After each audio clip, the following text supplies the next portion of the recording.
Empire of World YouTube News is today the most watched and the most credible and respected news network in India. From the path-breaking, The World This Week, nominated as one of India's upcoming best, you are watching Empire of World. आखिर क्यों निर्माता रत्नाकर कुमार की mega budget film Jaya sensor board में अटकी? उक्त जानकारी PRO Ramchandra Yadav ने दिया। अब आगे विस्तार से। भोजपुरी फिल्म इंडस्ट्री में आज एक से बढ़कर एक फिल्म बन रही हैं। जहां भोजपुरी निर्माताओं ने अपने कंटेंट में सुधार किया है, वहीं सेंसर बोर्ड भोजपुरी फिल्मों के साथ सौतेला व्यवहार कर रहा है। इसका मुख्य कारण है कि सेंसर बोर्ड द्वारा समय पर सेंसर प्रमाण पत्र नहीं दिया जा रहा है, जिससे भोजपुरी की कई बेहतरीन फिल्मों को समय पर प्रदर्शित नहीं किया जा पा रहा है।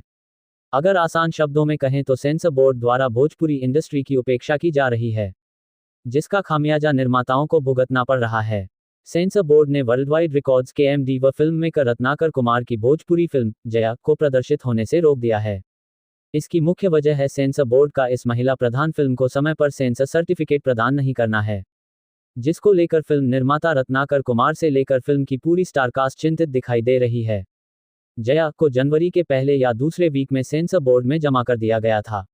उस समय फिल्म की रिलीज डेट 9 फरवरी फाइनल कर दी गई थी, लेकिन एकाएक सेंसर बोर्ड के द्वारा फिल्म जया को सेंसर सर्टिफिकेट नहीं दिया गया, जिससे ये फिल्म सेंसर में अटक कर रह गई। ऐसा क्या कारण है जो सेंसर बोर्ड निर्माता रत्नाकर कुमार की फिल्म जया आगे बढ़ने से रोक रहा है? जया को जनवरी में सेंसर बोर्ड देख हो चुका था और उसकी रिलीज डेट भी मिल गई थी, फिर भी बोर्ड द्वारा इसके सर्टिफिकेट देने में आनाकानी क्यों की जा रही है? अब सूत्रों से पता चला है कि इस मेगा बजट फिल्म को सेंसर बोर्ड ने रिवाइज कमेटी को भेजा है। अब इसका मतलब क्या निकाला जाए कि सेंसर बोर्ड के पास लोगों की कमी है जो अपना काम ठीक ढंग से नहीं कर पा रहे हैं। एक ही फिल्म कितने समय तक यहाँ वहाँ भेजा जाएगा?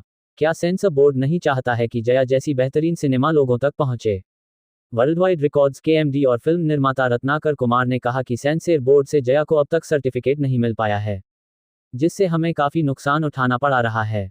बोर्ड की ये बेरुखी मेरी समझ के परे है कि वे फिल्म को समय नहीं दे पा रहे हैं। यह एक बड़ी चिंता का विषय है।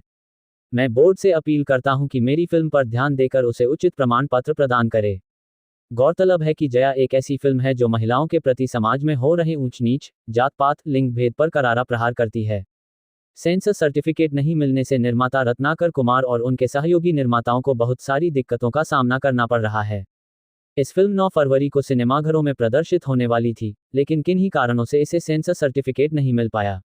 वहीं निर्माताओं ने इसकी पब्लिसिटी के ऊपर काफ़ी ज़्यादा पैसा खर्च कर दिया था, लेकिन बोर्ड के सौतेले व्यवहार के चलते अब तक फिल्म के प्रदर्शन का कोई आता पता नहीं है। अब जब भी फिल्म जया को बोर्ड की हरी झंडी मिलेगी तब फिर निर्माता की जेब ढीली होगी, जिससे फिल्म ओवर बजट होती हुई नजर आ रही है। अब देखना यह होगा कि सेंसर बोर्ड के अध्यक्ष प्रसून जोशी महोदय कब तक इसे सही करते हैं।